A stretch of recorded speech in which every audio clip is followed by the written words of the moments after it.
Hello, everyone, and welcome back to a special edition of the Mayor with me, Daniel. And Aaron. And once again, we've got Nathan. Nathan, how are you? I am good, yeah. And back by popular demand, the one, the only, Chopper Cameron. Chopper, how are you? I'll take that because, you got to put yourself about, but I'm very well. Yeah, I've got to put yourself about. So, lads, I've got a special podcast this week. Obviously, there's no Champions League football to preview, only a rather ridiculous international break, let's be honest. It's making a bit of a farce of life at the minute. But we're here to potentially cheer people up, give the people something to listen to at least. So it's just a fun one tonight. We are going to have a football fight. So I've put it down to the boys that we have to pick the best ever Champions League team. Now, there are rules to this. So first of all, it's only since the Champions League started, not European Cups, because it's just too much effort. And none of us were alive to watch any of it. I think I'm the only one that was alive for the European Cup, and even then I was too small to know anything about it. The second rule is it is for individual years.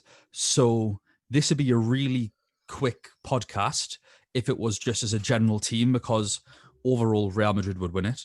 And then even if you picked over like a couple of years, Real Madrid would win it.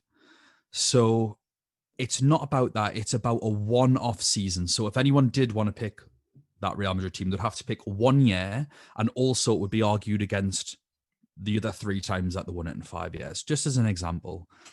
So it is just off the one-off season. Top points are sort of awarded for Champions League arguments. This is a Champions League podcast. However, we can use any other statistics from that season or that we think might favour our argument, and also to discredit the other players' arguments. We are going to give a special mention, first of all, to the 1994 AC Milan team. These are a massive contender to win this. However, we've only really got highlights to go off and team names and things like that, because none of us watched any of it. And also, the format of the competition was still like completely different. It's went through a few. So, I mean, even for one of the teams selected, the competition had a different structure anyway. So that's hard enough without having to go back even further. So we just did want to give a special mention. We aren't being ignorant. It's just we aren't the right people to argue that team.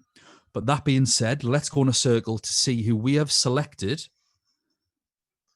to be our greatest ever Champions League team.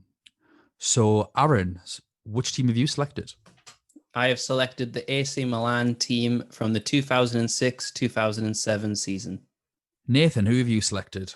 The Real Madrid team from the 2001-2002 season. Cameron, who have you selected? I've selected the Barcelona team from 2010-11 season. And I have selected the Bayern Munich team of 2012-2013. So the way that this will work is 2 ways. Number 1, we'll put a poll out on Twitter once this is done and once it's released, so that once people have listened, they can have a vote. But secondly, what we're going to do is at the end of this podcast, we all have to say who we think the greatest team is, but we aren't allowed to pick our own suggestion. So we can have a little bit of closure. This is based on the arguments, not necessarily what the correct answer is. It's based on who makes the best argument. So, Aaron, I would like an opening statement from you as to why AC Milan 2006-2007 are the greatest Champions League team ever. I believe that this AC Milan team is the best of all time because, first of all, from a personal point of view, they got me into football. This is the team that did it. And second, against all odds, against teams that they probably weren't expected to win against, ended up performing performed really well, won despite being underdogs in some games. And Kaká, one of my all-time favorite players, this was the season that made him Ballon d'Or winner. So that is it. I like how you gave your answer there. Like you were like in a beauty pageant. Like, I believe that the world should be full of peace and hope, and that all children should learn to read. It was so angelic of you, Aaron. Well, to be fair, the way that I'm imagining this is that you're Annalise Keaton from How to Get Away with Murder, and I'm expecting to be ripped apart by any sentence that I say. So I'm very careful about what I'm saying right now. Yeah, I'm already looking for a pen because you've said a couple of things there that I'm desperate to write down, just to use against you. I've got a blank piece of paper for everybody's team. Well, it's not blank; it has your team written on the top, but I'm ready to take notes on each person's team. You ready to go? Nathan. Oh no, I've got notes on every team. I don't have a single note. So yeah, just see how I can wing it. Nathan, why is Real Madrid 2001-2002 the greatest ever Champions League team? For me, it was the first Champions League final I actually ever watched, and you've just got that memory of like that lineup with Zidane and then that wonder goal from Zidane. And just when I've looked at their like, route to the final and the way they've played and the players in that squad, for me, probably wasn't meant to win it with the way they went in the league, but they won it anyways, and they took out some big teams to win it. Cameron? I've picked this Barcelona team because, again, I think like the other two, it's one of the first finals I remember watching. In just the players that are in the team, especially the starting 11, they are just the players who everyone grows up idolizing in this team, and I think this game proves why. So I've gone with Bayern Munich, nothing to do with rose-tinted glasses like yous lot at all. I think we've already mentioned on previous podcasts that my first Champions League final that I stayed up for was the Man United versus a Bayern Munich game in Barcelona. So yeah, nothing to do with that. Bayern Munich, the reason I picked this team is because primarily what they did to Barcelona in the run-up to this, where they completely dismantled them. There's obviously a lot of other reasons why I picked them. But that Barcelona team is meant to be the greatest club side ever. Ever. That's what everyone was saying. The only team that they've seen anything like this is the Brazil of the 1970s. And Bayern Munich beat them 7-0. It was insane. Also, the other teams that they had to play, I think of the four finals in this, I also think this final was the most entertaining. So that's my initial thought for going with them. Aaron, you say AC Milan were the underdogs. I mean, did you see Liverpool's team in that final? Like Peter Crouch and Dirk Kuyt. Well, I didn't say in the whole competition. I said in a few games they weren't expected to beat Bayern Munich and they weren't expected to beat Manchester United over the two legs. I don't know. I think they'll probably I don't know. I think Bayern Munich fine. Yeah, the Man United game, it turned into the Kaka show, but I thought it was a lot of Kaka. And I think the first things first, actually, for Nathan. Nathan. Yes. Why on earth you pick this team and not one of the teams that won it 4 times out of 5? I think more just nostalgia. Like, I just remember that was one of the first games I watched, and at the time I was just, that Real team was just like, wow. I mean, you got Makelele, who made that position his own. It was called the Makelele. Figo, former Ballon d'Or winner. Zidane, I mean, he just signed for Real that season for 72 million, and then did that. But would you not say for one of the more recent teams, Modric won the Ballon d'Or while playing for them? Ronaldo won the Ballon d'Or while playing for them. True, but like I said, I think it was just more the nostalgia, and then like the fact that 2 of their games that they played, it was against a former winner and their biggest rivals as well. Yeah, you say that Milan were the underdogs. I don't. So a couple of things with that, right? This is the greatest ever Champions League team. So it's hard to accept an underdog being the greatest ever team. Like, even though, like, you know, like we look at Leicester, they won the league, and that's probably, I'd imagine if we want to pick favourite seasons, that'd be right up there for favourite seasons. And the biggest accomplishment for sure, I think. But if you want to say who's the best ever Premier League team, you wouldn't say Leicester City. No, And also, no, if no, you, no, if no, you, no, if no, you no. were to go, if you were to go on underdogs, then there have been bigger underdogs that have won it. Borussia Dortmund in '98, I think it was '97. Liverpool in 2005 were huge underdogs. I don't even think they finished in the top 4 that season. And then Or to come back 2003. from like Porto from, oh my God, the Jose Mourinho team. There are, underdogs, Dida, Cafu, We've got a Ballon d'Or Maldini, winner. Kaká, Pirlo. They've got a Ballon d'Or winner. Underdogs, Aaron. I think Seedorf. you're trying to pull a fast one there. No, okay. You just didn't let me, cut in. Had to, talk for 5 minutes each. So first of all, To be fair, give you plenty of time at the beginning. That was your time to speak, and you said what you said. okay. So first of all, I said that they were underdogs in some games. Manchester United were 3 times Premier League winners up to that point, and this same team reached back-to-back Champions League finals. So this was a really good Manchester United team. And with everything that was going on in the domestic season, AC Milan weren't the favourites going into that game, but absolutely dominated. So in terms of performances, this team pulled off one of the best. The Ballon d'Or win didn't happen until after this season. So there's that. I mean, we go from, I said that they were the slight underdogs in a few games to all of a sudden we're going to the bottom of the barrel underdogs going, who were the best underdogs? Porto, Leicester City. AC Milan are nowhere near that kind of underdogs, but they can still not be the favourites to progress in a game. And yeah, they were the strongest.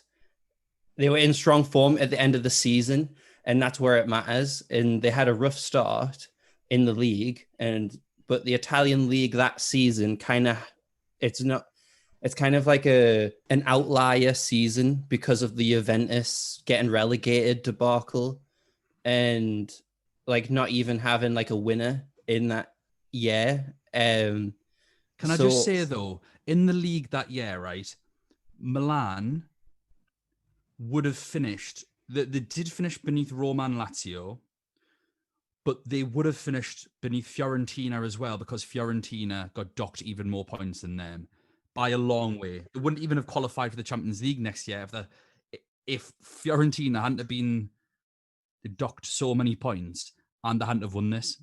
Yeah, but then you're going against your rules. What you were saying, you said that although the league performance can be used as an argument, it's Champions League, and these Champions League performances, Kaká on an individual level, one of the best attacking midfielders to play a Champions League season. And I think we're just kind of twisting a few words here from what we're saying. Well, that's the point of football fights, Aaron. Welcome to the game. Well, can I pick up on a point as well? You said they dominated in the semis. The first leg, they lost 3-2. Yeah, they lost the first game. It was the Kaká show in the second. Yeah. But also, like I said, yeah, we've got. I'm not going against my own rules because I said we can use league stuff as arguments. Obviously, what they do in the Champions League is the main focus. But if you look at what they're saying in terms of underdogs probably shouldn't go and win a game, if that's one of the criteria, then other teams have done that as well, probably to a larger extent. Example, point in case of my team, smashing Barcelona 7-0. But then, we say, but Kaká had an amazing individual performance. Is his the greatest individual performance in a Champions League season ever? Ahead of Ronaldo's or Messi's? Not in my opinion. Could I butt in and say, yes. See, in that season, AC Milan finished 36 points behind Inter Milan, who won the league that year. And domestically, they were absolutely dreadful. But I don't know how you can. I'm going back to the underdog thing. I don't know how you can be an underdog with Nesta and Maldini as your centre half partnership, and Gattuso, Pirlo, Seedorf, Inzaghi, and Kaká in your team against Peter Crouch. Yeah, obviously, I know what Aaron's saying in terms of for the full thing, but yeah, for the final, definitely not. Yeah, in the final, they And definitely weren't the underdogs in the final. I'm talking about Bayern Munich and Manchester United. I disagree again. I disagree for the Bayern Munich. Well, thing. I'm sorry, Dan, but if you go back and have a look at what the odds were, AC Milan were meant to crash out because before Christmas and because they struggled against Celtic, Yeah, exactly. because of that, they were odds on not to progress. So that, in terms of a two-legged race, is counted as the underdog. So, But the win even- underdog when they drew 0-0 with Celtic. Is that what they And did? then That's only the one. Is that how they went through? Didn't they draw 0-0 with Celtic or something? They beat them 1-0 over 2 legs. Exactly. So they weren't the underdog in that game. I don't believe they're the underdog in the Bayern Munich game. I think the odds were because they'd been playing so badly. Like, they weren't a great team, that team. I think the 2005 team were much better. Obviously, they just got completely shafted in the final from 45 minutes of utter madness. But that team didn't, yeah, like I say, they just didn't do that great. I remember watching, like, also, I've been listening, obviously, to some of our previous podcasts. The performance in that final was dreadful. I remember watching the game live comfortably. I would have been 17 or 18 or whatever at the time. And it was one of the worst finals in terms of quality I've ever seen. Every single goal came from a mistake and from people giving the ball away. Liverpool battered them for the majority of the game. The first goal is one of the luckiest goals I've ever seen, and if VAR was around, it'd probably get disallowed for handball anyway. And I was listening to some of the commentary, and I want a couple of quotes from Andy Gray here. First of all, I can't believe some of the stuff I'm seeing from Milan. And secondly, if anyone deserves that goal, it's Inzaghi. He's been pushing up all night. This is regarding his second goal. He's been pushing forward all night, and he's the only one in this team that's offered anything.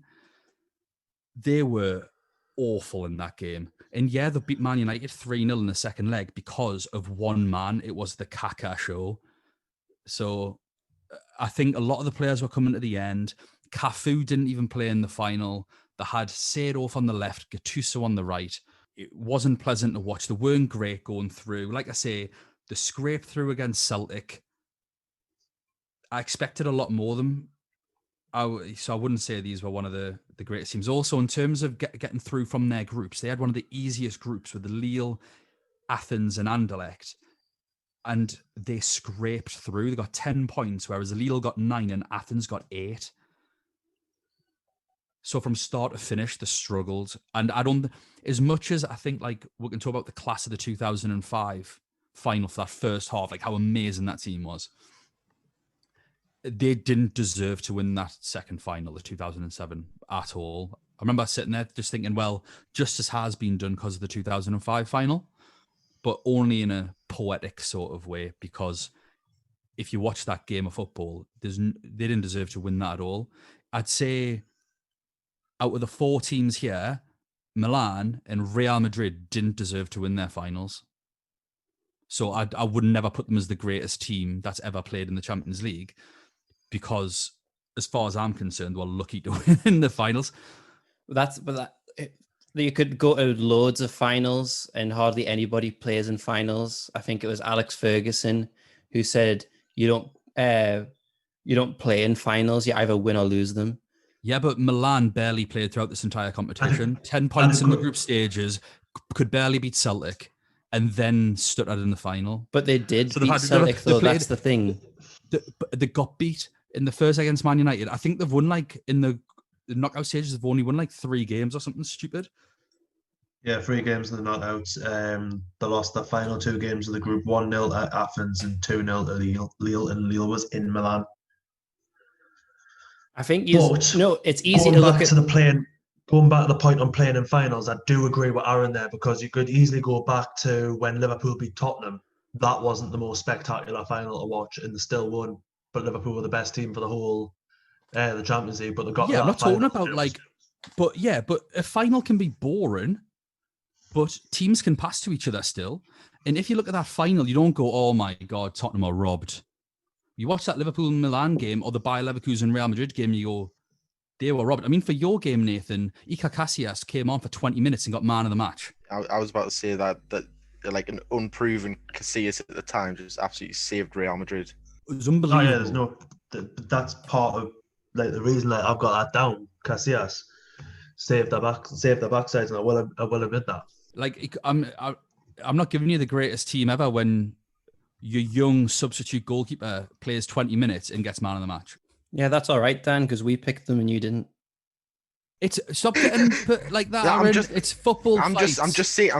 Aaron said about the Man United team how they were like three Premier Leagues in a row, something like that. And but I'm looking at the Man United 11 that played in the 3-0 and the first and second leg here. In the defense, Yes, please.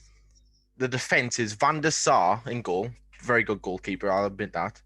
John O'Shea at right back. Which he was at the time. Yeah, but I'm sorry, but John O'Shea was always he's 6 out of 10. he's living off that nutmeg, right? That's all I'm saying. Living off the nutmeg.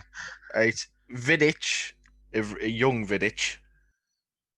And that's only the first leg as well, because the second leg it was Wes Brown and Gabriel Heinze. Well, Wes Brown was Vidic's partner, and Gabriel Heinz was left back. So in my head, from what I can remember, that's a defense full of centre halves. And then you got Darren. I mean, and then you look at the bench. Rio Ferdinand on the bench, and then the rest of them. I mean, you got Saha, who's the only sub that came on. Chris Eagles, he was on the bench. Thomas Kuszak was on the bench. Kieran Richardson was on the bench. I mean, how are we expecting Man United to win this game? And didn't they win that one? The one that you're talking about, the one 3-2? Yeah, they did. I don't know, they did it. Oh, Kieran Lee was on the bench as well, and Fangzu Dong. That yeah. Yeah, I mean, it's. Was that Also, an I'm injury sure. hit, man, you I'm said? sure the Man United winning however many titles in a row hadn't happened by this point either. I'm sure this was the first of the 3 that they won in a row this season. So they weren't this super powerhouse yet. It was because it was before they'd even won the Champions League with this group of players. That was the season after, and I'm sure that was second time lucky for them after with the Premier League sort of thing. And then they won it 3 times in a row for 2010. I'm sure that was how it went, just in my own head from my memory. I remember watching these games, and it was just, I mean, what a performance by Milan in the second leg with Kaká. I mean, without him, they were. I would argue that the Coons first leg Creek. was the Kaká show. No, Kaká got 2 goals in the first leg. Yeah, but I mean, it was. Well, the whole but they Champions still League lost. The whole Champions League was this season was the Kaká show. Like scoring 10 goals in 12 matches, he kind of dominated the Champions League that year. Can I ask a quick question? This is like, why is Cafu on the bench for AC Milan? It was near the end of this season. Yeah. Right. I've just never heard of Otto. Yeah, he wasn't great. I remember Massimo Otto. He was like so bang average, living off the curtails of other players. Really, they had some odd players in that side. It was Brazilian a bit of Ronaldo was in this team as well. Wasn't he like number 99 or something? It was Yeah. yeah. at the end, Towards the bitter end. end. Yeah. Here we go. But well, I mean, feel free to have a go at my choice, but none of you are saying anything. Real Madrid. Well, This I'm Real not Madrid going- team. I'm not going to, in the middle of talking about my team, then go to talk about yours. That's Do not a it. good. That's not a Do good it. flow of the podcast. We'll eventually get Do around to it. each other's teams. Just went for the Okay, targets. no, go on then. I'll let you all go on. I'll let you all rip into me. Go on. I've started aggressively. Go on. Well, Okay. he's played Dante a centre half. Yeah, at the time, Dante, No, at to the be time, fair, Dante was Yeah, absolute Dante quality. was very good. Yeah, he was. Like, that was his one season of actually being good. no, you had. You know, yeah, I think that was I think he had a 2-3 year spell at the top, and then I think once he'd won that, he did drop off. But gratefully, I'm not picking any of those drop off seasons. I'm picking the year that was an absolute force to be reckoned with. The reason I would dispute against this team is that, well, I agree that the final was amazing. If you go back to listen to our podcast ranking the finals, we give this team a lot of credit. Dortmund gave them a good game. And it was kind of back and forth between Bayern Munich and Dortmund the whole time. The thing that puts me off this team is that they weren't even kind of similar to what my team was, where when the semi-finals were drawn, nobody was talking about Bayern Munich. They were looking forward to an El Clasico final, a Messi-Ronaldo final. And Bayern Munich, through the knockouts, did really well to keep the clean sheets, etc. But in the end, I just don't think like this is the best Bayern. I thought this year's Bayern Munich team is better than. No, I think no chance. No chance. No, I have to Not agree even with right. Dan there. So let's go. Right. So No, I think we'll go. No, I think it's more nostalgia looking at this team and thinking that I think Lewandowski. Totally disagree. Nah, I think that. So it's right. Okay, let's have a quick look. Manuel Neuer, World Cup winner. Jerome Boateng in his peak. So Manuel Neuer better then than he is now, World Cup winner.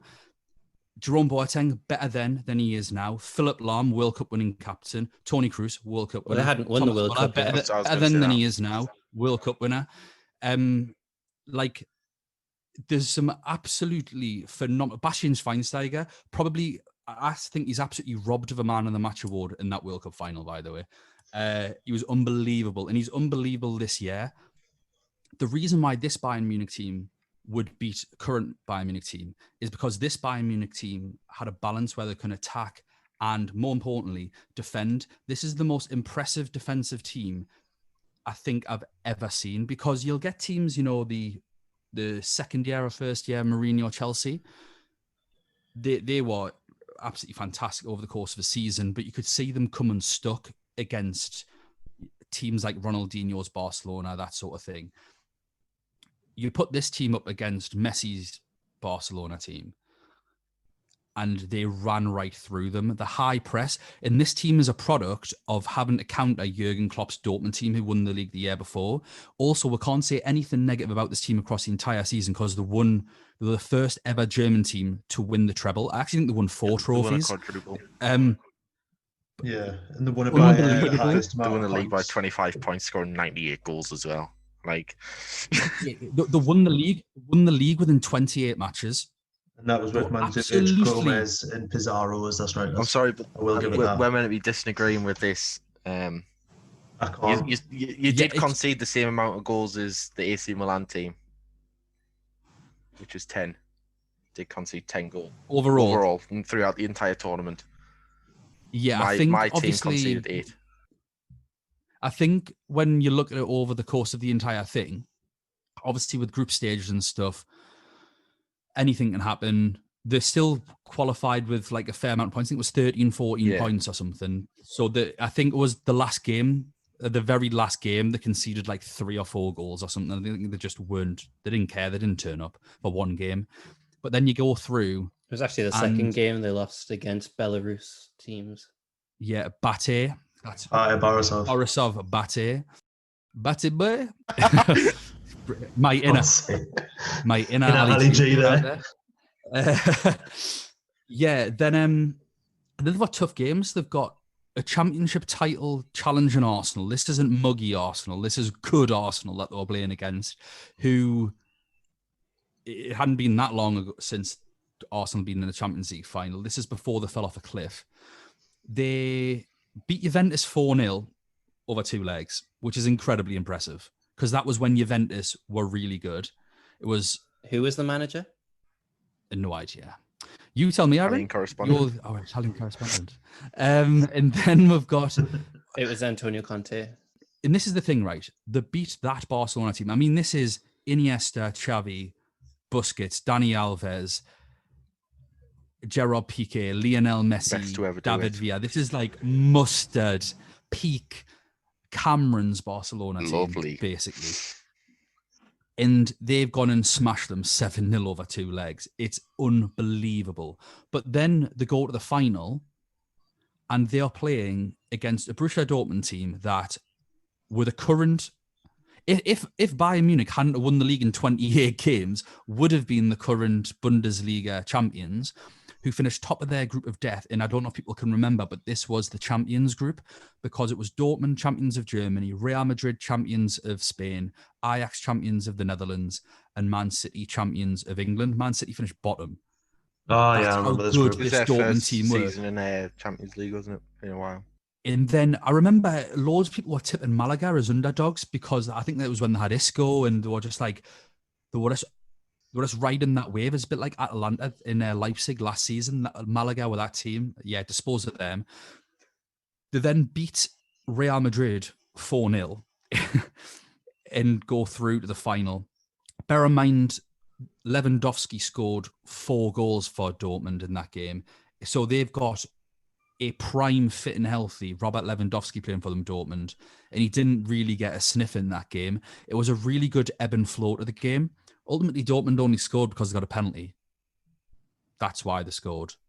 I think Marco Reus got kicked. Yeah, when I watched the highlights before we did this, I was watching it and I was like, he could probably get sent off nowadays for that tackle. Even though it wasn't even that bad, he could have got sent off. It was just a cracking game. And I want to be honest with you, you're all talking about rose-tinted glasses as your first game, and Aaron, AC Milan, you love them. This is actually the reverse for me, because I think this is the only Champions League final I've ever really wanted a team to win, and they lost. I'd put a bet on Dortmund to win the competition as a joke before the season had started, because I got like 125 to 1 or something on them. So I was like, obviously I want them to win for the bet, but also it was just like watching this journey and watching that team, like that Dortmund team were absolutely amazing. Some of their players like Hummels, Reus, Gundogan, Goetze, Nuri Sahin, Lewandowski, Blaszczykowski, Piszczek, Subasic. It was such a good team in Bayern. I was going to say, was that before Dortmund got ripped apart by Bayern and started taking all the players? Yeah, that was before, because they still had Goetze and they still had Lewandowski and they still had Hummels. It was the best Dortmund team I think we've ever seen. It was they were absolutely fantastic. And what's even more impressive about it is that the year before, Bayern got beat in the final that they got robbed of, not by the refereeing or anything, just by the flow of the game, because that was the year that Chelsea just completely mugged them. They played Chelsea off the field that year, and then the loser. So like that sticks in your mind, that losers mentality we hear about it all the time. And I appreciate obviously the riding the crest of a wave in terms of they've won the league again and they've won whatever else, but it can be a real monkey on your back. And for them to beat this team, who, by the way, they got beat off, I think, in the Super Cup at the beginning of the season off Dortmund, and they got beat in the final of the Cup at the back end of last season off them. So it was like a real thing for them, where Dortmund were beating them a lot. They beat them to the league, and they got beaten in the last final, and then they came away with a mental strength in a really tough fixture and still had a really good, like they played really well. They were just playing against, I think, arguably out of the 4 losers of this, probably the best team. I think Cameron might have a shout. Obviously, that Man United team was half decent as well, but definitely better than the Liverpool team that Milan beat, and definitely better than the Bayer Leverkusen team that absolutely thrashed Madrid. Cameron, I think you've got the best competitor here. I want to hear more about why you picked them. I picked them based off the individuals in the team. If you look at this team, you've got Messi, Ballon d'Or winner, multiple-time Ballon d'Or winner. Xavi and Iniesta, probably the best central midfield duo in world football at this time. Eric Abidal, can I just say it, 2 months before the final, had a tumour removed from his liver. He had surgery on a tumour to get removed, and then he made it back fit to play in this final. They broke the record in this year for the most players in the World 11, having 6 players. They scored 27 goals in the tournament, while I'm completely discounting Nathan because I didn't realise they did 2 group stages when I was 1. So I'm discounting his team. So that's the most out of any of ours. They conceded the least out of any of ours, only conceding 8. Victor Valdez, arguably one of the best goalkeepers in the world at the time, behind Casillas. So I just don't know how you can not say it's the best in the world. Pep Guardiola, manager of the year this year. Like, I think that's all good because you're saying that the best duo at the time, you're saying best manager that year, team of the year that year. That it's all at that time. Yeah, that's probably my biggest criticism of it. Right? Name a better midfield three of all time than Xavi, Iniesta, and Sergio Busquets, all in the prime as they were here. Bastian Schweinsteiger, Javi Martinez, and Toni Kroos. Toni Kroos didn't play. Eat that. Do you know why they're the best? Because that was the midfield three that beat your midfield three in 2012-13. There is that, to be fair. That midfield three went against your midfield three and beat you 7-0, Cameron. Right? Yep. He's just folded in one there. What can you see at the getting beat 7-0? I mean, and also, if you want to go off other things, your midfield three have got 3 World Cups between them. My midfield three have got 3 World Cups between them. They both won a treble that year. I mean, mine has 4. I didn't actually pick up how many mine have. How many Ballon d'Ors does Messi have? At that point. Not now, at that He's got point. 6 now. He's got 6 now. How many did he have at that point, though? Well, no, you all keep complaining that I'm saying at that point. So I'm Yeah, saying now. but if you're gonna go with your point, you've got to carry on with it at that time. So how many did he have at that time? Still the most. Yeah, look, I mean, Messi's one of the greatest players of all time. Yeah. Like, just like I've Kaká was said that unbelievable. 1,000 times. Just like Kaká was unbelievable for a season, carrying a team. Yeah, pretty much. I'm not suggesting Messi carried that Barcelona team, by the way. They're No. unbelievable. No, so that wouldn't have been my biggest criticism. It's more so that kind of what Dan was saying, that Pep won the manager of the year that year. Well, of course, he won the biggest club competition. It's kind of what happens every time. He also won the league and that as well. So basically, The Ballon d'Or winner is more than likely, except Dan's team, the winner of the winning, like the best player of the winning team of the Champions League. The Ballon d'Or, right? So Ballon d'Or in 2010. So this is going into this season, halfway through the season anyway. They had 6 players in the 23-man list. Messi first, Iniesta second, Xavi third. Right? 2011, Messi first, Xavi third, Iniesta fourth. Then I had Villa, Abidal, Dani Alves, and Piqué all in that as well. This is the best team. I notice how a lot of those are Spanish, so a lot of them are in there because of World Cups and Yeah. championships. But you They've can't not won- disagree that this is exactly World Cup. They are the best, Barcelona win the World Cup, like. pretty much. All I'm saying is my boys beat Messi in their World Cup final. Bastian Schweinsteiger, Jerome Boateng, Philip Lahm, captain. I mean, it's Argentina. They've got Messi and who else? Aguero, Di Maria. Yeah, but offensively, they've got no one. Apart from Mascherano. Mascherano is a cracking player. Gabriel Ence. How old was he then? Mid player. I'm just going to admit I don't really have an argument for my Real team. I mean, they got dominated by I'm looking at the Barcelona one here, and they got dominated in the Nou Camp. Yeah, they won 2-0. But apart from Raul, maybe Guti, I mean, they had Steve McManaman. I've got enough to say about him. Makelele, probably, and Zidane. Steve McManaman off the bench, though. He came off the bench and he scored. He did, true. Not in this game. Not in the game that you chose. Yeah. I'm not just on about the final, though. I'm on about the whole performance. You said in this game? That's fair enough. I thought you meant in the Bayer Leverkusen game. Yeah, if I'm on about this game, I'm looking at the Barcelona game. And that Barcelona team had Thiago Motta, Mo Overmars, Kluivert, Saviola, Enrique, De Boer, Cocu. This season, though, apart from, if you go off Nathan's team, apart from the Champions League win, they finished 3rd in La Liga. Yeah, it was their worst domestic performance. They lost in the Copa del Rey. Yeah, it was their worst domestic performance, which makes it more impressive that they actually won the Champions League. And yeah, I do get what you mean. They had 2 group stages. When you picked this team, Nathan, I found it remarkable that you probably picked the worst Real Madrid team that's ever won the Champions League. I think I asked you as well, I went, 2002? Obviously, you've got a massive crush on Zidane's goal, which was rightly so. I tried to recreate that about 1,000 times in the schoolyard. The team that beat Valencia 3-0, and I'd say the team that beat Juventus 4-1 in the final, and not just because they beat Juventus, they beat Bayern Munich in the semis and that sort of thing. They were with Ronaldo at his peak Ronaldoist. Ronaldoist. Nathan, I think you might just have to be the judge for the rest of us three now. Yeah, I would have preferred Nathan to pick a team that I'd actually watched before, because honestly, that was the first time ever watching the highlights, apart from the Zidane goal, I'd seen any of the other goals. Well, I can't help that you're a child. Yeah, how old are you again, Cameron? I always ask you this and I always forget. I'm 19. Yes, you're the child of the group, so I can't help Born that. 2001, right? Are you even alive for this game? I was 14 months old. Well, you see, I can't help that. I'm not just going to pick a team just so that you were alive to say it. Why isn't your name Zinedine Dodds? That's what I want to know. It might as well be. I have probably head-putted a few people. I had the greatest player ever, that Jeremy. Who There is you go. Cesar?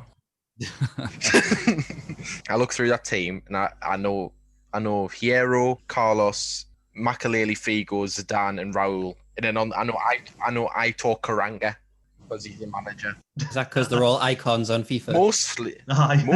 who? Helguera was a player. He was. And he'd always sign for Newcastle on Championship Manager 3 as well. So Wasn't this the year when Carlos went to the World Cup and scored that absolute screamer for free kick as well? Can I just... no, that was That wasn't the Wasn't that World Cup. 2002 World Cup. no, it was he scored the screamer against France at the equivalent of what the Confederations Cup is called now, Oh, but okay. it had a French name, and it was prior to France 98. So essentially, Nathan, nowhere near. I'm out. I'm just giving up. You can judge us. Nathan, saying that you're now the judge, you ask us questions, you can lead. I think I want to hear more from Aaron on his defense of his team because he seems to have folded a little bit into the background. Okay. No, I just appreciate everyone else's opinions, and I like to hear them. Now you can get your opinion across. So come I on. like to hear your voices. And so this AC Milan team, this wasn't the first football that I watched. I think for those who remember from earlier podcasts, that my first season that I started to watch football was my first game was Manchester United Chelsea. And it was during that summer where I was kind of looking through, seeing highlights of good teams and stuff like that. And so obviously at that time, all of the highlights would have been recent. And so AC Milan came up, Ronaldo's record breaking at the time, goal tally in the Premier League was there a lot. I think I watched all them goals multiple times. But I think like with some of these players, Pirlo, Gattuso, Kaká, the Brazilian Ronaldo, even though he only played in the league, Inzaghi, Seedorf, Maldini, Nesta, like it's a really, really good team. This team, I mean, only the summer before, the majority of them got World Cup medals. Still seeing they're underdogs though. Yeah, it seems to be the word that keeps coming out. But in terms of a Champions League team, we've got to look at their season as a whole. And so because of all of the mess that was going on with the Italian league at the time, Carlo Ancelotti, they around about October to December went on a 11-game winless streak. You won selling why these are the best team. No, you're not. That's what I was about to say. But that's why they lost them 2 games in the group stage. It was the last 2 games, and they had already qualified at that point. And so because they were trying to focus on the league, they rotated. And although you still had like the odd star player come on, because they had kind of stormed ahead of everybody else, the other teams were drawing against each other. And so they had done their job and they could just focus on the league. And then with that, because in January, February, they started to then kick into gear. Okay, right. Kicking into gear in I'm going to say embarrassing just because of my ties to certain things. An embarrassing 0-0 draw in Glasgow, and then it took Kaká in extra time to beat Celtic. But yeah, you're just looking at the score lines rather than looking at the context of the entire season. I've got to defend Darren a bit here. That Celtic team. Yeah, Celtic had a really good Celtic team were then. good back then. No, they had a good team. They had a good team for Celtic, Yeah. not. It was always that thing where Celtic were brilliant in the league and were every season. because the amount of money they get, but they couldn't never make that step up to be competitive in Europe because of because of how little money they get compared to the likes of AC Milan. I'm sure it was in that year with Celtic because when Nakamura scored that brilliant free kick to beat Man U. It was either that season or the season before. So this Celtic team was decent and they beat Manchester United in a game. I mean, can't go off that, but Manchester United at the time, although it was the Chelsea dominance a few seasons before that, this was the giant emerging where this team would become one of the greatest teams of all time. And with the Celtic team, this was Milan starting to get the ducks in a row, and they went on a huge unbeaten run the second end of the season until they faced Inter Milan. But from November to 3rd of March, unbeaten. And then from that Inter Milan, after that one defeat, they went from that till the end of the season, barring the last 2 games where they rested people for the Champions League finals. Still finished 36 points behind the winner.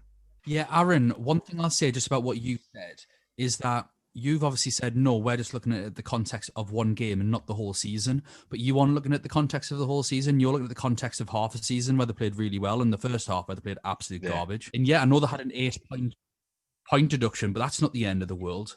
No, that I'm not saying because they had a point deduction, they finished 4th. What I'm saying is that the Italian league that year was kind of it's an outlier. That kind of season doesn't happen very often, if ever. And so it messes up more than just, a couple of points off. We're still going to be a really good team. There was just so much going on in Italy domestically at the time. It messed with loads of teams. Why'd you pick them? So if it messed with loads of teams, then surely Milan should have done even better because it messed with them as well as Milan. Milan weren't the only ones to compete with that. So they should have finished. If we took Kaká out of that team, here's my this. Oh, you can't use this argument. I'm finished. We can use this argument. Would Milan have still got to the Champions League final without Kaká? Yes. They wouldn't have beat Man United. Yeah, exactly. True. Did Kaká score the goal in extra time against Celtic? I can't remember. Yeah, he did. There you go, as well. So they wouldn't even have got. Well, it would have went to pens against. Penalty shootout. It would have got a penalty shootout against Celtic if it hadn't been Kaká. I'm not saying Milan aren't a good team or what they did by the they're end filled of the with season. world-class greats. Yeah, and I'm not saying what they achieved by the end of the season wasn't fantastic, especially from where it all started. But it's a bit I don't know, just feel this Champions League felt a little bit like Portugal when they won the Euros a couple of years ago, when they didn't even win a game to get out the group stages and they bungled through. And then they turned up against Wales and they defended really well against France and nicked it at the end in extra time. That's kind of what this AC Milan team feels like. And I know that they had great players, but a lot of them are coming to the end. Like I say, this is all of this is my prime time for being a young teenage football fan for the years for each individual Milan team. So I've always been able to see the progression of those players. And the Milan team that lost in 2005 was so much better than this team. It's just they came up against a freak in that 45 minutes against Liverpool. Yeah, I'd agree with. If anything, the problem was they were too good because that first half at 3-0, I couldn't exactly choose that team, could I? Yeah, I know, but to be fair, when Dan was defending his Bayern team before, I thought he picked the Dortmund team. Yeah. No, but my point is they beat that team in the final. Yeah, that's how good Bayern were. To go up against, whereas Milan beat Peter Crouch. No disrespect to Peter Crouch, he's absolutely amazing. And I wanted Liverpool to win pretty much for Peter Crouch because he's an absolute legend. Brilliant podcast. A good footballer, you know what? He doesn't get enough credit. He was a really good footballer. I can't remember that goal against. He scored some brilliant goals. Oh, he's hat-trick against Arsenal. The goal for No, just all his overhead kicks and everything. He loves it, doesn't he? How long his legs are. His noodles. If we go back to Aaron's Milan team. That's actually what the A in AC Milan stands for, is my name. Again, to go back to the whole Kaká thing, he got 10 goals that season in the Champions League. The in 12 closest games. The closest was Inzaghi with 6. Yeah, I don't get your point. Apart from that, no one really chipped him a goal. So again, if we took Kaká out of that team, they weren't getting to that final. Kaká dragged them through. So if you were going to say greatest team, I would sway against it. Well, no, because you could say that with absolutely anyone. You could say that with Messi. You could say that with Ronaldo. Well, the thing is, though, with the two teams that me and Cameron have picked, I think if you took Messi out, it's going to take, to be fair, yeah, take Messi out of Cameron's team, it's going to be nowhere near as good, but they're still going to at least dominate most games. But still had a goal scorer in Villa. I think if you feel free to take out any of my players, I don't think the drop-off's massive because it was such a collective effort.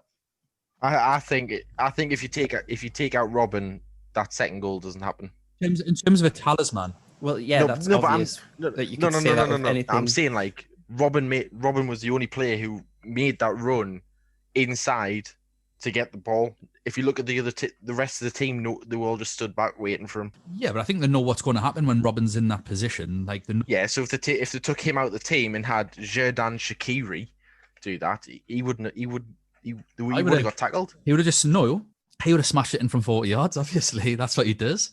He would have hit one of his 5 a year. Obviously, in terms of one game, but what I'm talking about is over the course of the entire competition, they were all chipping in.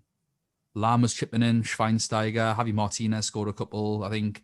Robin, Ribéry, Mandzukic, Gomez, Kroos, Muller. Like, they had goals everywhere, and they played as a team, and they had a system. And what the reason why I picked this team is because this is the best anti-football team. If you want to talk about teams in a moment, then yeah, there might be some with like more goals or whatever.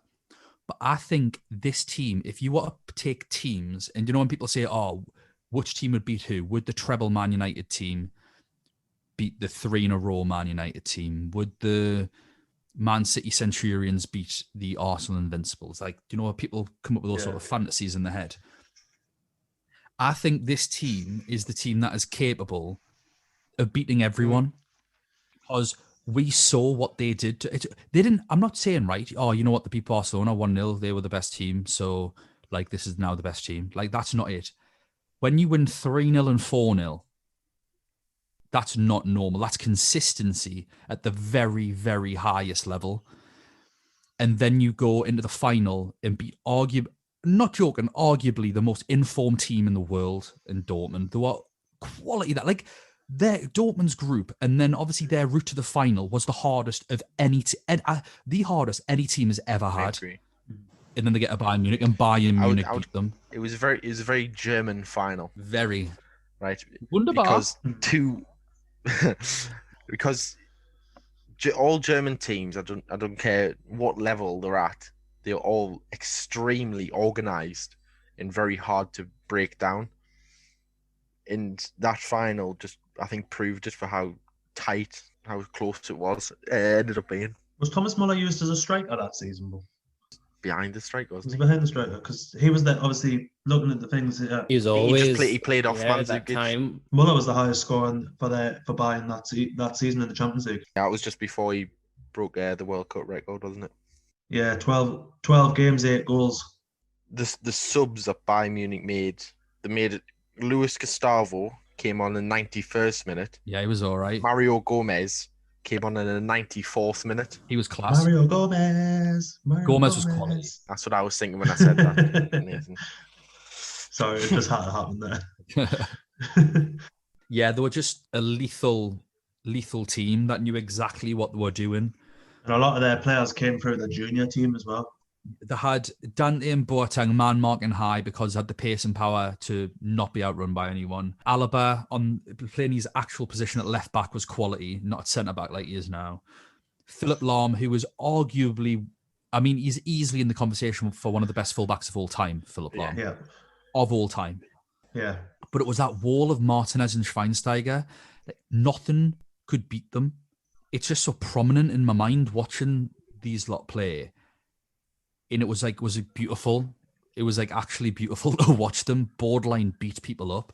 But it was all like legitimate. It was all fair. There wasn't anything nasty in it or overly cynical. It was just hard work and graft and then amazing technical skill at the end of it. Because Schweinsteiger started out as a right winger.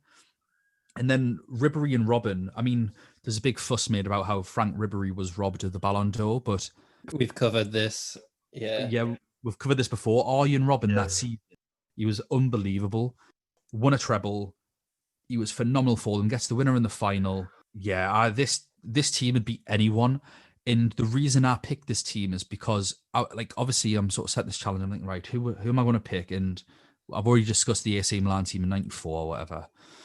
I'm like, oh, it's that Barcelona team of 2011 and in Bayern Munich. I was like, which one do I want to go for? And it did come down to, there is so little you can say against Cameron's Barcelona team, except for pretty much the exact same group of players were absolutely smashed off this lot a couple of years later. I think the only thing you can say about my team is that I preferred the one from 2 years ago.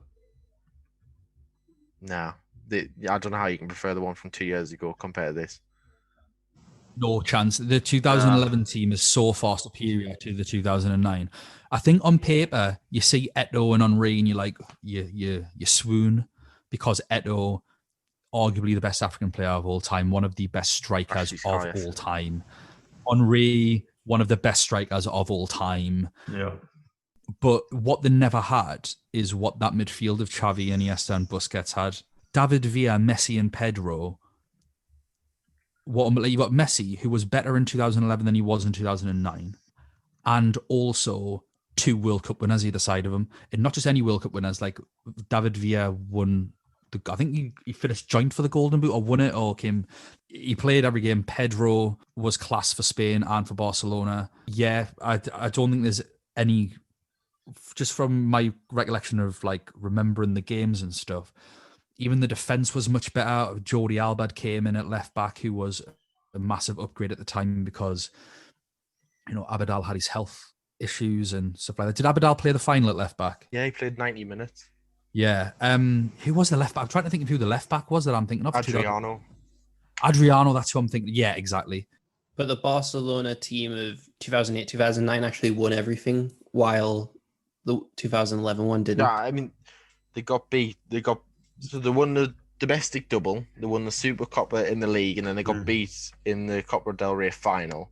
So they came runner up there, and then they won a treble, and then we're one game off winning a quadruple. But then we could go down that if we're going down that kind of route of what they won, like that season. Dan's team would win it. That Milan, Dan's team would win it, but Aaron, you be in the same boat as mine because your team finished fourth, obviously with everything going on in the league, already went through that, but they got the semi-finals of the Coppa Italia, and then they only won the Champions League. No, what I'm saying is that I preferred the team from before to this team. I think that my AC Milan team is the best of all time. But if we had to choose between the Barcelona teams, the two Barcelona teams, the one in 2008, 2009 is better, because for the same argument that Dan had, the team that was shared around more. Obviously, this was when Messi started to emerge, but you had Eto'o, top scorer in the league, 30. You had Messi, 38 goals in all competitions. This is before crazy numbers. How many did he get this? He got 51 this season. Yeah, but this is before all them numbers started to become crazy, where Ronaldo, people were freaking out that he scored 42 in all competitions like the year before. Or 2 years before that, sorry. So, the year left, it was his final season at Man United. No, it was the final season at Man United he was injured for the majority. Ronaldo, I think, got his 42 in 2008, because I'm sure that was it. Yeah, it was my first season. Was the goal he scored against Chelsea was his 42nd in all competition. Yeah, Messi got 50 in the 2011-2012 season. He got 73 in all competitions. Yeah, I mean, what I want to say about the 2011 versus 2009 sort of debate is the 2011 Barcelona team minus Lionel Messi, Dani Alves, and Abidal playing the final, but I believe Jordi Alba was there throughout the season, is the Spain team that won a World Cup and then won the Euros after, and half of them had won the Euros before that. The midfield... The 2009 team, like I say, I think if you look at it, you'd go, oh, yes, FIFA legendary cards here. And it's like, ooh, shiny player here and shiny player there. I agree. But if you look as a collective, the 2011 team wouldn't have let the 2009 team have a kick of the ball, I don't think. Yeah. That 11, they just kept the ball so well. And the reason I've gone with my Bayern team is because I think Schweinsteiger, Javi Martinez are the two people that were proven to break that apart, whereas other teams haven't. And also, like, we talk about systems that like change football or bring things back, or how the cycles and formations. This was the team that reintroduced completely the 2-3-1 formation. Because That's what I'm saying. This team under Pep Guardiola modernized the Barca style of play, Mhm. and they're just Got to remember, there's a couple of players we're missing out there. Like when we're looking at that Barca team, you've got Cesc Fabregas, Seydou Keita. Fabregas wasn't there this season. He joined in the summer. Well, no, wrong. He was on the He's bench. not on the bench. I've got the 2011-12 team in front of us now. No, my team did 2010-11. Yeah, Well, this is Fabregas bad. wasn't there, mate. The bench, they brought Carlos Puyol off the bench, Seydou Keita and Ibrahim Afellay in the 92nd minute came off of the bench. And then the other players on the bench were the goalkeeper I'd never heard of, Bojan, Adriano, and Thiago Alcantara. Yeah, I just don't think you can look at that team and then be like, oh, you know what? Yaya Toure out of the other team would make that team better. Or Eto'o and Thierry Henry out of their team would make it better. Like, David Villa was in form then, but I don't think David Villa Villa's makes... unbelievable. David Villa, we've had this conversation before about Villa. Yeah, and I agreed. But Yeah, you did. I don't think David Villa, in his form, made up for Eto'o and Henry. I disagree in a sense that, yeah, for Eto'o, but when Eto'o played, he was up front with Messi on the right and Henry on the left. Henry is the super phenom powerhouse that we know. When he played through the middle but drifted to the left, not playing out on the left. He was never in his best form for Barcelona playing out on the left. Yeah, and that's not what I'm Whereas claiming. David Villa did play there and was unbelievable and scored in the Champions League final. And then the season, as soon as he left Barcelona, went and won the league with Atletico Madrid, and he won a World Cup and 2 European Championships. Like, he deserves as much respect on his name as Eto'o or Henry. Like, I'm not saying that he's a better footballer than Thierry Henry. I just want everyone to understand that. But what my entire point is cogs in a machine. That's what make the best teams, cogs in a machine. And David Villa and Pedro were better cogs in the machine than Eto'o and Henry were. Because Eto'o's, literally, I've just said, Eto'o's one of the best strikers that's ever lived. He was ridiculously good, and it annoys me when he's always left off of like best Africans list, or you know what, best lists in general, because he was just class. But what is Eto'o up front better than Messi up front? No, he's not.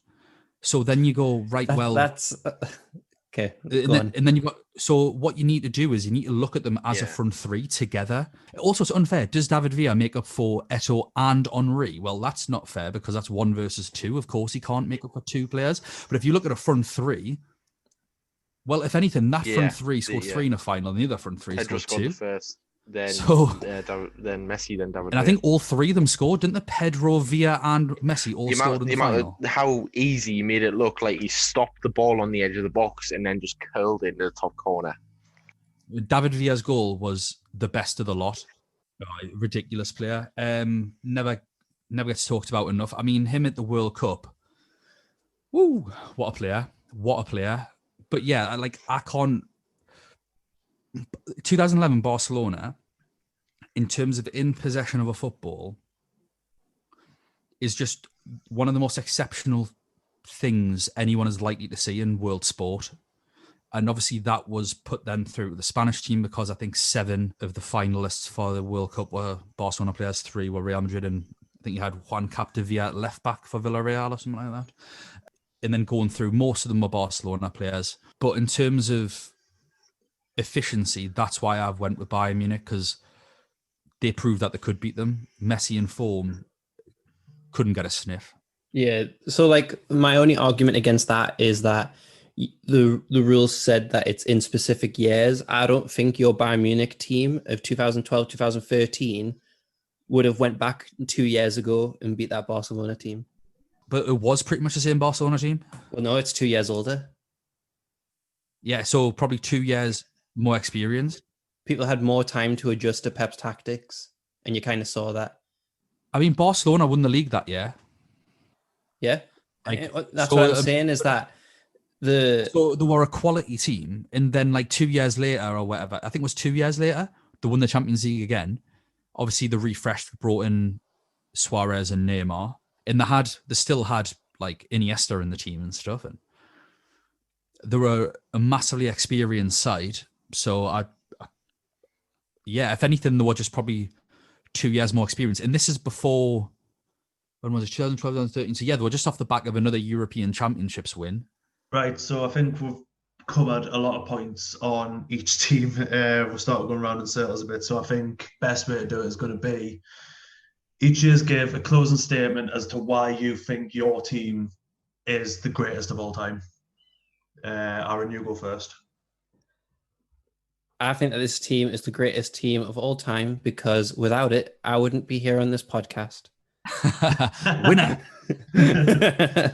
Well, why didn't you lead with that, Aaron? Exactly. That would have been the best opening statement ever. Because if I didn't leave the big sucker punch to last, I wouldn't have had anything to say, to be fair. You've been out with a running since minute 5. Yeah. Cameron? I think my team should win because it's got best individual players and team players. The style of play was revolutionary. 9 World Cup winners in this team.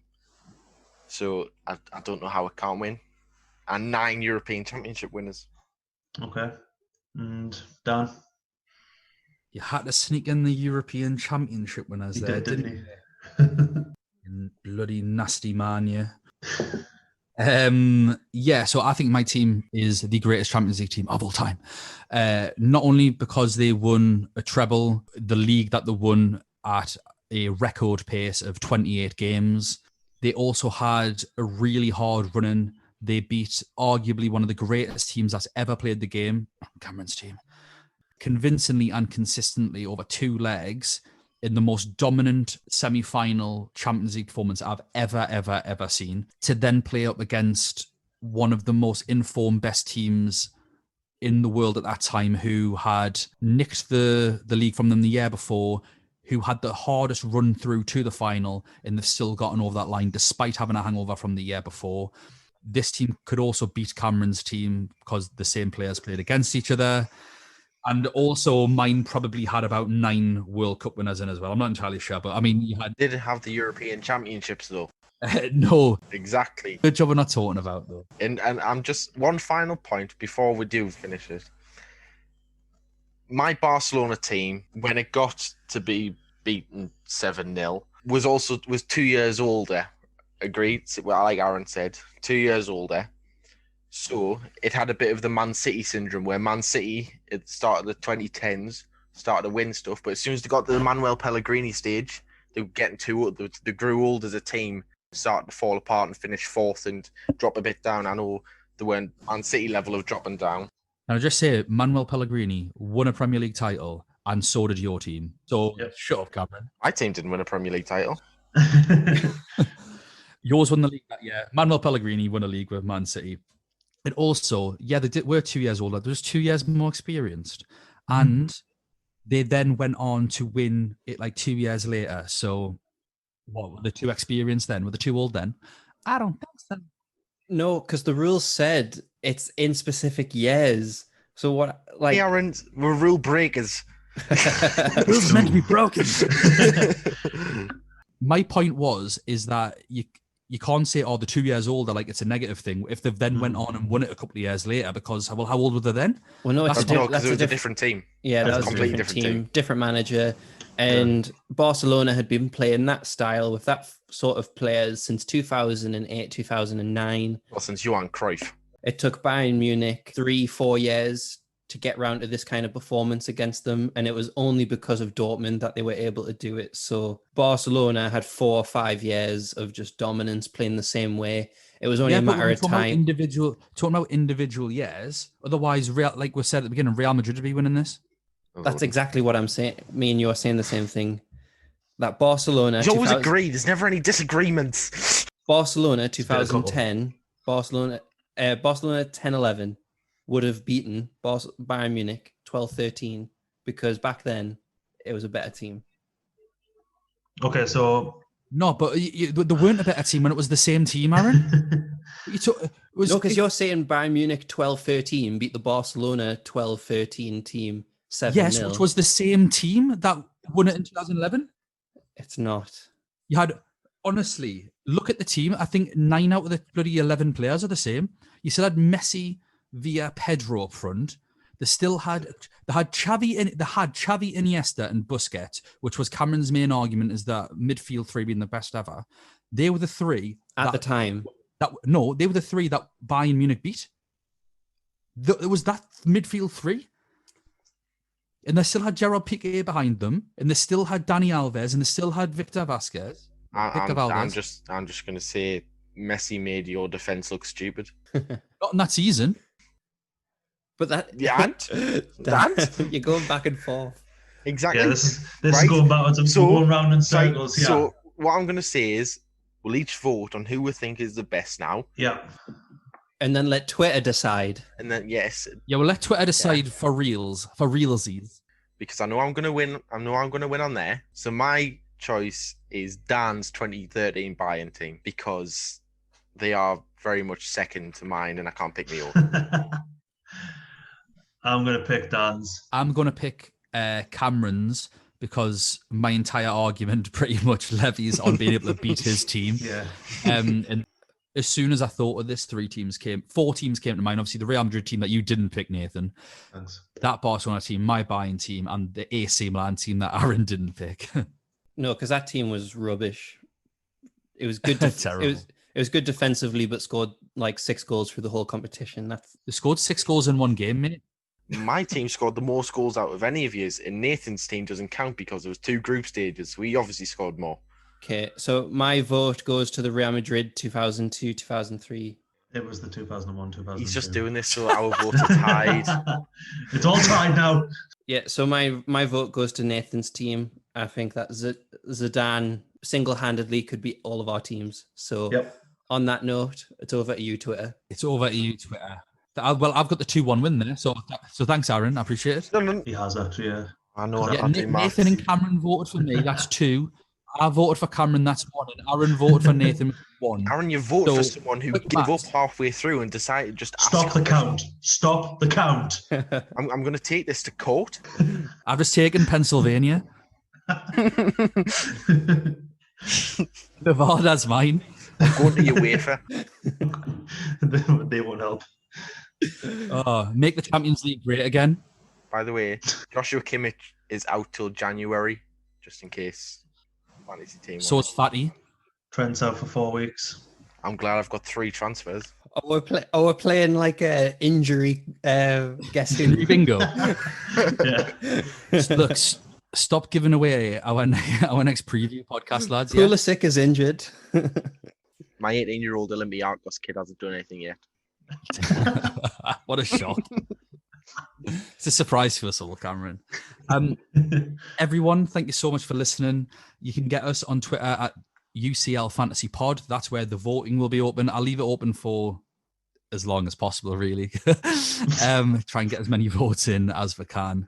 We hope you've enjoyed this podcast. Obviously, a little bit different, just to give you something to listen to while there is no Champions League football. We've just got those useless internationals, which we've already mentioned. Lads, thank you so much for joining us again. We will see you next time. Myself and Aaron will be on for another podcast later this week. So thank you so much. Take care, and we'll see you later. Bye now.